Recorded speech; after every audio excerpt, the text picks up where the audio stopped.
हर हर महादेव। माता पार्वती की जय। सबसे पहले अपने गुरुदेव के चरणों में प्रणाम करती हूँ, माता गौरा के चरणों में प्रणाम करती हूँ और सभी देवी देवताओं के चरणों में प्रणाम करती हूँ, मेरा प्रणाम स्वीकार हो। और हरिंदर भैया, नीलम दीदी के भी चरणों में प्रणाम करती हूँ, मेरा प्रणाम स्वीकार हो। जितना भी यूट्यूब फैमिली मेरा वीडियो को देखते हैं, सुनते हैं, उन लोगों को भी चरणों में प्रणाम करती हूँ, मेरा प्रणाम स्वीकार हो। तो गुरु भाई बहन साहब, आज हम फिर से एक चर्चा लाए हैं। शिव शिष्या की ही चर्चा है, बहुत सुंदर चर्चा है। एक शिव शिष्या थी जो छोटे से भगवान को गुरु मान ली थी। ये चर्चा बहुत सुंदर है, गुरु भाई बहन सब शुरू से अंत तक सुनिएगा। अगर अच्छा लगे तो लाइक कर दीजिएगा, शेयर कर दीजिएगा, कमेंट बॉक्स में हर हर महादेव जरूर लिखिएगा। तो चलिए, ज़्यादा बात नहीं करते हुए हम चर्चा शुरू करने जा रहे हैं। एक गरीब घर की लड़की थी, छोटी सी गरीब घर की लड़की थी। वो मंदिर में बहुत सी शिष्या सबको जाते हुए देखती थी। वो जब बाहर में खेलती थी तो बहुत सी शिष्या सब मंदिर जाती थी ना, तो देखती थी मंदिर जाते हुए। तो उसको क्या लगा एक दिन कि पीछे पीछे पीछे पीछे वो भी जाने लगी। जब पीछे पीछे जाने लगी तो मंदिर में चली गई। मंदिर में जाके वो गई बैठ उन लोगों के साथ। अब बैठ गई तो वहाँ भजन होने लगा, चर्चा होने लगा। तो ये चीज सुन के वो बच्ची को बहुत आनंद लग रहा था। चर्चा भजन सुन के बहुत आनंद लग रहा था। इस तरह से वो प्रतिदिन बच्ची जाने लगी और धीरे धीरे वो भजन भी गाने लगी, चर्चा भी बोलने लगी, सुन के सीख सीख के। बहुत सुंदर। इस तरह के होते होते वो सयान हो गई। सयान हो गई तो शादी हो गया उसका माँ पिताजी उसको शादी कर दिए। शादी कर दिए, वो ससुराल चली गई। वहां भी ससुराल गई है तो मंदिर में देख रही कि चर्चा हो रहा है, भजन हो रहा है, तो वहां भी पहुंच जा रही है। क्योंकि देखिए, शिव शिष्या ऐसा ही होना चाहिए, और होती भी है। जो शिव को गुरु मान लेती है ना, उसका मन बेचैन रहता है, कहाँ चर्चा हो रहा है, कहाँ चर्चा, हम चलेंगे चलेंगे, मन खींचने लगता है। वो भाव होता है, एक तरह से भगवान शिव के प्रति भाव होता है। तो वो क्या करती थी, जब ससुराल के लिए चल गई तो वहां वो शिव चर्चा में जाने लगी। और शिव चर्चा में जाने लगी तो बहुत सुंदर सुंदर चर्चा, बहुत सुंदर सुंदर भजन वो गाने लगी। तो वहां के जितना शिव शिष्या बहन सब थी, तो इसको ना बहुत आदर सम्मान देने लगा वहां पर ही।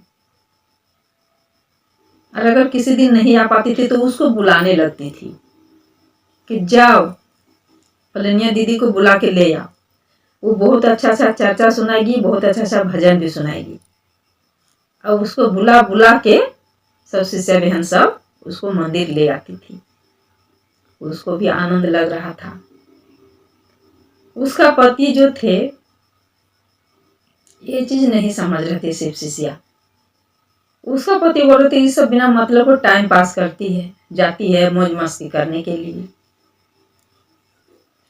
हाँ, पीने खाने वाले भी थे, पीते खाते थे। तो ये जाती थी तो इसको तो अच्छा लगता था, क्योंकि सबसे घुल मिल गई थी। सब शिष्या बहन, जितना शिव शिष्या दीदी सब थे, इसको बहुत मान रहा था, सब कुछ मान रही थी। जब भी जाती थी मंदिर तो इसको लेके जाती थी, अगर नहीं जाती थी तो बुलाने के लिए आ जाती थी। इस तरह के बहुत दिन बीता। उसका पति डांट रहे थे, फालतू फालतू काम ये सब तुम मत करो, मत जाओ। वो क्या जाने शिव शिष्या, दारू पीने वाला आदमी, दारू मौत कर रहे थे। वो शिव को क्या समझेंगे कि शिव को गुरु मानना चाहिए कि नहीं मानना चाहिए। उसका पत्नी फिर भी जबरदस्ती जा रही थी, नहीं मान रहे थे अपना पति की बात, कि इसमें क्या दिक्कत है, हम कहीं गलत करने थोड़ी नहीं जा रहे हैं, भगवान के पास भी तो जा रहे हैं, क्यों नहीं जाएंगे। पति की बात नहीं सुनती थी, कहती हम अपना जो काम है हम काम करते हैं, फिर जाते हैं, फिर घर वहां से आते हैं, फिर तो हम ही करते हैं, आप तो करने देते हैं, आपको कोई दिक्कत नहीं है, तो इसमें क्या दिक्कत है, मंदिर जाते हैं तो।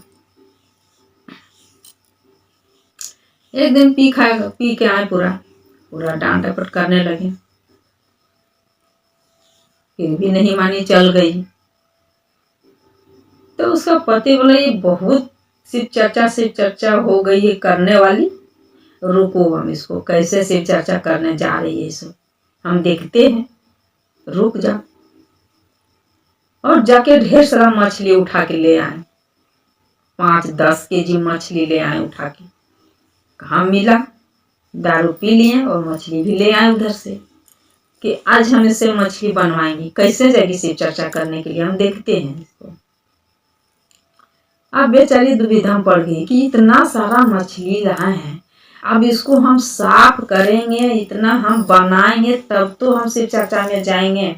अब क्या करें गुरुदेव, आज तो हमको ही पति देव हमको फंसा ही दिए घर में, हमको बोलने भी नहीं जा रहा है, पीते हैं, बोलेंगे तो मार पीट करेंगे गुरुदेव, अब हम क्या करें। ये 10 केजी मछली आ गया, हम 10 केजी मछली बनाएंगे तब तो हम शिव चर्चा में जा पाएंगे ना, कैसे जाएंगे भगवान। गुरुदेव हे प्रभु, हे गुरुदेव दया करिए प्रभु, दया करिए प्रभु।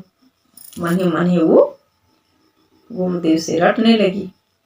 वहां मंदिर में जितना भी शिव शिष्या बहन थी, सब इंतजार कर रही थी इसको नहीं जाने से उन लोग को मन ही नहीं लग रहा था, क्योंकि इतना अच्छा से बोलती थी, इतना अच्छा से भजन गाती थी कि सबको आनंद लगता था मंदिर में।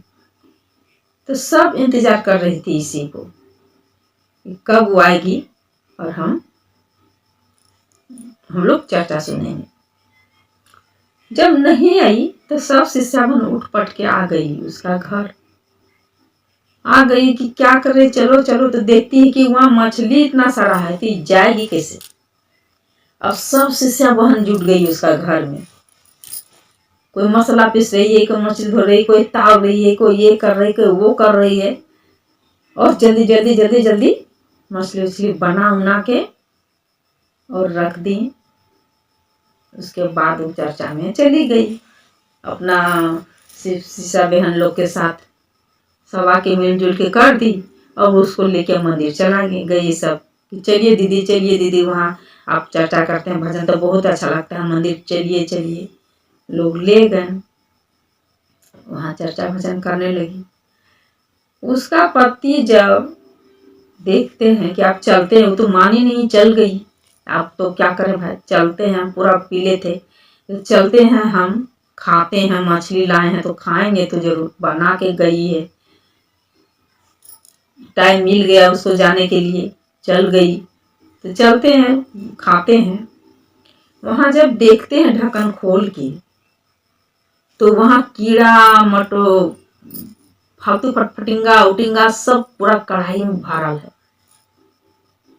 सब कीट पतंग क्या क्या भरल है कढ़ाई में। मछली वहां दिखता नहीं है, कीड़ा मकोड़ा पूरा दिख रहा है, फटिंगा। उसका पति बोलते हैं कि हम इतना सारा मछली ला दिए तो मछलियां कहाँ गायब कर दी, और एक कढ़ाई कीड़ा फटिंगा सब बना के रख दी है जिंदे, बताओ अब हम इसको क्या करें। हम यही चीज लाए थे, कीड़ा फटिंगा लाए थे, कीड़ा मकोड़ा लाए थे, हमको भर कढ़ाई कीड़ा मकोड़ा रख दी है। वो चली गई मंदिर, उसका पति नहीं माने, मंदिर गए देख कि चलो घर चलो। सब आया शिष्या बहन सब बोले कि तुमको हम मछली ला के दिए थे कि कीड़ा मकोड़ा दिए थे, बताओ मछली कहाँ रख दी, मछली दो हमको, अभी मछली दो, मछली खाएंगे।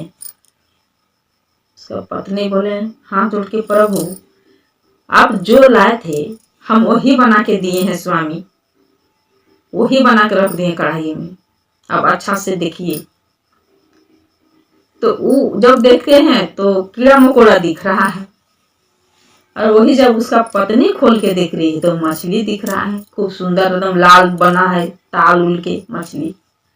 तो पत्नी कहती है मछली बना है, आपको मछली खाइए, मछली, कीड़ा फटिंगा कहाँ बना है। वो बोलते तुम झूठ बोलती, ये कढ़ाई कीड़ा फटिंगा दिख रहा है, तुम मछली बोल रही है, मेरा नजर नहीं है, तेरा ही नजर है। उसका पत्नी बोलती, हे शिव, हे प्रभु, अब हम क्या करें अपना पति को, जो लाए हैं बना बना के रखे हैं, पर ही विश्वास इनको नहीं लग रहा है। इतना पी लिए हैं भगवान, इतना पी लिए कि इनको मछली भी कीड़ा मकोड़ा दिख रहा है। कभी भी बोलती, इतना पिए लिए भगवान कि मछली भी इनको कीड़ा मकोड़ा दिख रहा है, अब हम क्या करें गुरुदेव। फिर समझा बुझा के फिर चल गई चर्चा में। अब चर्चा में चल गई, चर्चा उर्चा करके वापस आई।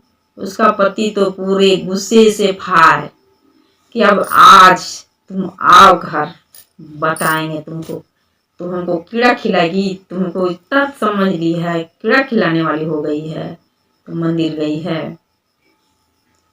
उसका पत्नी बेचारी जैसे आई घर, गुरु भाई बहन सब, हे गुरुदेव, हे प्रभु, जैसे वो घर आई कि उसका पति उसको मार मार के प्राणे निकाल दिए। इतना मारे नासा के धूत में, इतना नासा था उनको, कितना मारे, इतना मारे कि उसका पत्नी के वहां मौत हो गया। मतलब जान निकलते निकलते टाइम उसका पति को भी इधर नासा टूट रहा था, और उसका पत्नी के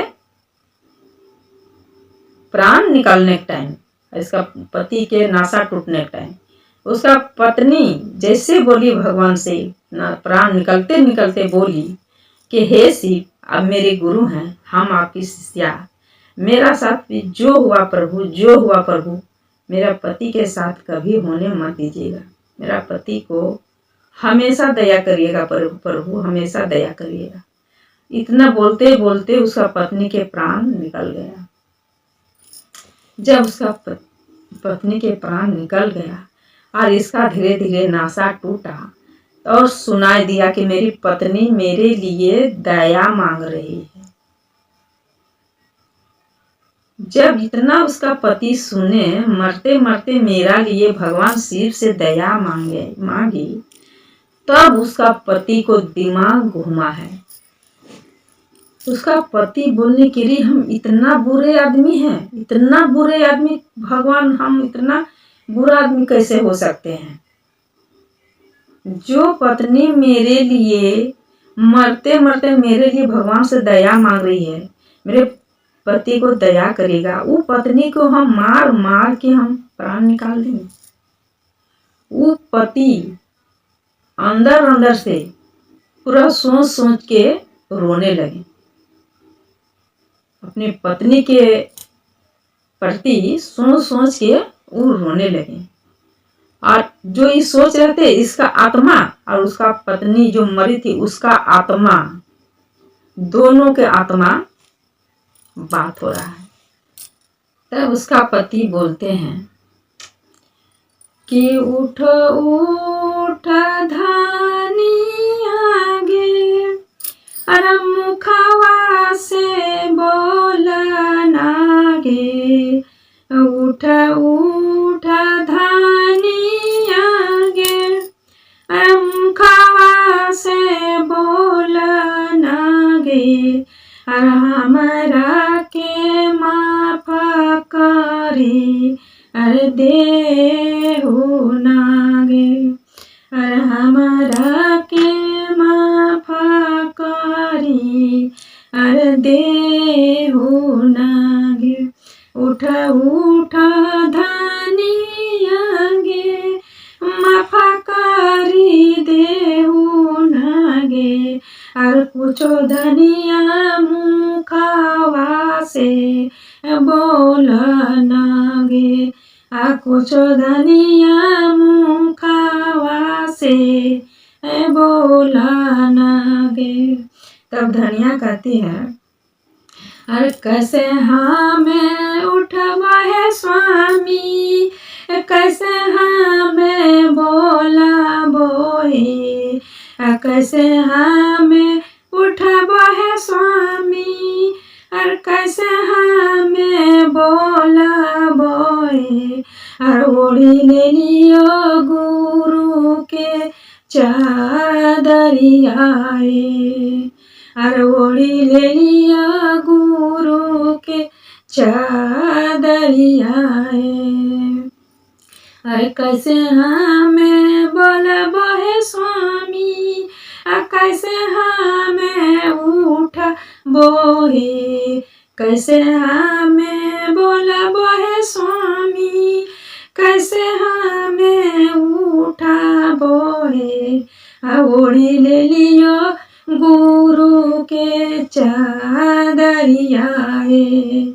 आहे ओढ़ी ले लियो गुरु के चादरियाए।